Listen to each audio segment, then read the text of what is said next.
Hello Taurus friends, I'm Annie Botticelli and welcome to my Taurus April 2023 Astrology Horoscope forecast. This is for you if Taurus is your sun sign, your moon sign, your rising sign, or any other Taurus placements you watch for. What I'm going to talk about here is part of your astrological picture. And if you're a very late degree Taurus, so we'll say May 15th or so through the rest of the sign, or 23 degree placement through the rest of the sign, I suggest you additionally listen to my Gemini report, as your very late degree friends will benefit from both readings. Wow, what a month. We've got so many things to talk about. I'll give you a brief summary and then we'll do a deep dive into each point. First thing, Taurus Scorpio eclipse cycle targeting you. That's been going on since the end of 2021. We've got another wave and it's the second to last wave of this eclipse cycle. We've got another one at the end of the year. Chapters are coming to a close of these storylines. Things are progressing for better and worse. We will talk about that 14 degree Scorpio eclipse. That's a lunar eclipse. That's on May 5th, more in the May report. But suffice to say for now, it's opposing your sign. So you are in the fire, back in the fire. Okay. So whether the eclipse is in your sign or whether it's in your opposite, you're still being targeted here. So this is major, radical, life-changing events for many Taurus placements, major endings, major new beginnings, crazy trajectory shifts. This is a very, very wild time, a very intense time. And you will be feeling this even 4 to 6 weeks before these eclipses start. Okay, so even at the end of February, you'll start feeling the April eclipse, which is a new series. An Aries Libra series is starting to get woven in as we're closing out the Taurus Scorpio eclipse cycle. So this is a whole new sector of energy, still highlighting the me-we energies. Taurus Scorpio has been doing your stuff versus other people's stuff, shared resources versus your self-sufficiency, the tangible versus the intangible, the seen versus the lesser seen realms. And now we're moving the energies of fire and air into this. And some similar themes like your inner world versus your outer world are going to be woven in here, and really focusing on your relationship to yourself and your relationship with other people, being the foundation for everything with the storylines in these eclipses. So the storyline that's happening now with this new black moon solar eclipse, it's a new moon eclipse at 29 degrees of Aries on April 19th or 20th, depending on your time zone. We'll start new themes that will echo now from now through 2025. If you want some hints as to how this might manifest, you can look at the themes that came up in your relationship space from the end of 2013 through early 2016. That was the last time we had an Aries Libra eclipse cycle. And you can also go back even further to early 2004 through the early 2006 timeframe and kind of just look at the storylines of relationship space and your health and your inner world and your mental space and your tangible realm and those type of polarities that came up at that time. Very likely you'll remember some significant themes that followed along those tracks, and those are the types of things that will probably come back up now. Now, I have many people ask me, Annie, I had something bad happen then. Does that mean it's going to re-happen or happen again? Not necessarily. There were unique astrological factors that were occurring in those previous cycles that are not present now. So that unique, complete picture that was happening then is different than the unique picture that's happening now. We're simply looking towards the themes, the beginnings and the endings of chapters, relationships, and ways of relating to give you some signs as to what you might see coming. Definitely back into the fire, though, not only from being targeted from the eclipses, but also planets are moving through your sign. We'll get to that in a second. And birthdays and a ton of fire in the sky. This isn't a language that Taurus energy speaks as fluently unless you have other fire placements in your chart. But we've got the Sun, Chiron, Jupiter, star goddesses Astrea, Vesta, Eris, and Mercury, all in Aries, bringing motivation, inspiration, zest, action-oriented attitudes, impetus for change, and focus on your physical body. You've got that coming from a lot of places too, from all the Aries planets, because it rules your first house. Plus, in your solar chart, which is what we're looking at here, Taurus all the planets moving through Taurus are also focusing on that first house. So this is a time of revitalization. It's a time of redefinition of your physical body, of how you look, your appearance. If you have to make any big decisions regarding your appearance, you'll have more clarity about that February, March, first week of April. Then we start to dive into retrograde, which we'll talk more about later. But you really have a lot of focus on asking the question, who am I? What do I want to present to the world? What features of what I'm interested in do I want to present that I identify with? What kinds of things are working for you and what kinds of things aren't, and what changes do you have to make? And a very big storyline that's occurring now has to do with healing incorrect mental perceptions, or ones that are causing you problems, addictions and fears, confronting them and getting through them. And this is something that happens cyclically, yearly, before your birthday. The sun lights up your 12th house of your fears and addictions and phobias and, negative patterns. But it's also a place where you can find a lot of gold within you, power, resolve. Your subconscious mind is from what you create from, and getting mastery over your mind and your thoughts and your worrying and your planning and all of that can go a long way. Also, sometimes the sun, before it crosses over your sun or wherever your Taurus placement is, if you're watching for something other than your sun sign, sometimes you get to see things you don't want, so that it can make you more clearly see what you do want, so that you can use all of this energy of revitalization and your birthday wishes and your intentions in order to create the life of your dreams. And that's really what this is about. So there's such heavy energy in your subconscious mind. It might lend itself to, some mental distress, or just a lot of work to do there. Trouble sleeping, insomnia, things rumping and bumping around there. You imagine the sun being there. That's just one of the planets. The sun being there is like a spotlight in a dark place, an attic that has yucky stuff, and you don't want to look at it, but you have to now. But you can also find like your grandmother's vase that is worth $1 million, so untold riches can be found financially, spiritually, and otherwise in this transit, and then, culminating with your birthday. So happy birthday if you're going to be having your birthday in April. So our early degree Taurus birthdays. Birthday time is a time to make your wishes, say them out loud, feel them as if they have come true, and even write them down. If it's not going to be your birthday, but the sun is crossing over another Taurus placement, you can still do intentions. Intentions and wishes are two different things. I have a video that talks a little bit more about this, and actually I do in my book, Planetology, How to Align with the Natural Rhythms of the Universe. I'll talk about wishes versus intentions. But basically, the intentions are things that you are going to do, and your wishes are things that you want, you're wishing for, you're surrendering to ask to come to you. So either one of those things can be supercharged at this time. Okay, so let me see about... Yes, let's stick with continuing the movement of the personal planets. So we have transiting North Node, star goddess Juno, planet Uranus in a long-term transit, Venus, all in the sign of Taurus, your sign, either in a long-term or short-term way, depending on which placement it is. So this is, again, helping you to ground in, plan, have systems around your vibrant health and creating your best life. It's giving you the zest. The Aries placements are giving you the zest, the exuberance, the enthusiasm, the motivation, and then the Taurus energies are giving you the framework through which to channel all of this zesty energy that will help you to become more empowered, because ultimately that's what this is about. All right, so we have all of that going on. The transiting North Node in your sign is consistent with what happens when we have the eclipse cycles going through a polarity of signs. Okay, so wherever the North and South Node are in transit, during that period of time, we have eclipses happening there.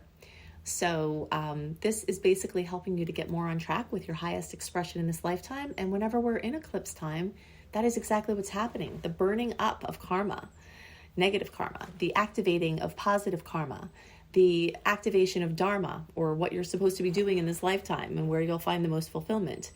This time, April, May, is supercharged with clearing up unfinished business so that you can step more fully and more clearly onto the path that feels and is the best for you. There may be some abrupt changes, things that come out of the blue, and there may be some things that are unsettling and things that are basically non-negotiable. Eclipses tend to bring in non-negotiable changes, meaning you don't have say in whether it's happening. You just kind of have say in how you're going to deal with it. But, this could work very much to your benefit, because if you've been trying to manifest something or make positive changes, then you have plenty of energy to be able to do that at this time. Okay, so let's talk some more about the difference between the energies in the beginning of April and as we move deeper into April, because February, March, early April is a time that's really set for forward movement, big decisions, clarity, future planning, life-changing decisions that you instigate versus life-changing decisions that come to you, which is the ones that the eclipses and the retrograde tend to bring in. Okay, so we're kind of on this line here of you feeling more in the driver's seat, you making plans and taking an active role in your destiny. And that flows very well through around April 7th. And we start the shadow period of the Mercury retrograde, which begins April 21st. And then we plummet into retrograde land. Okay, so April 21st through May 15th, we're in retrograde. May 15th through May 30th, we're in the post-shadow period. And then pretty soon into June, we start to get into the Venus pre-transit retrograde shadow period, and then Venus retrograde, then Mercury retrograde. So we have a lot of retrograde energy this year. So if you have things that you are directing, self-directing, things that you're trying to get done, things that you're conjuring and trying to create, the time for those things is when I'm posting this in February, March, and early April, and then start to switch into neutral, kind of like when you go into a car wash and you have to switch into neutral, and then it says relax and you just take your foot off of it, you just kind of hang out there, and the car wash pushes you along and everything is happening and you're not doing anything. And then at the end, you shift back into drive and then you take off. Okay, so that's kind of the change in energy, where you're moving from active to and proactive to more passive and reactive. You basically just deal with the things that come up to deal with. And a lot of things will tend to do that. Things that were sure and set and scheduled. Once you get April 7th and beyond, probably those plans will either change, they'll go away completely, or they'll get called into question even if they ultimately work out. So it's very hard to plan for the future when you're in a retrograde. So this is more of a time to deal with repairs, deal with things that are right in front of you. Appliances and devices and transportation mechanisms tend to go haywire more often during this transit. So it's just, you just kind of sit back, let the food come to you from the webs you worked on in the more active period and in the past, and just basically eat the food that comes and see what the waves, the tides coming in, bring to you as you sit on the shore. Not a time to put your boat out into the open water. That time is February, March, in the beginning of April.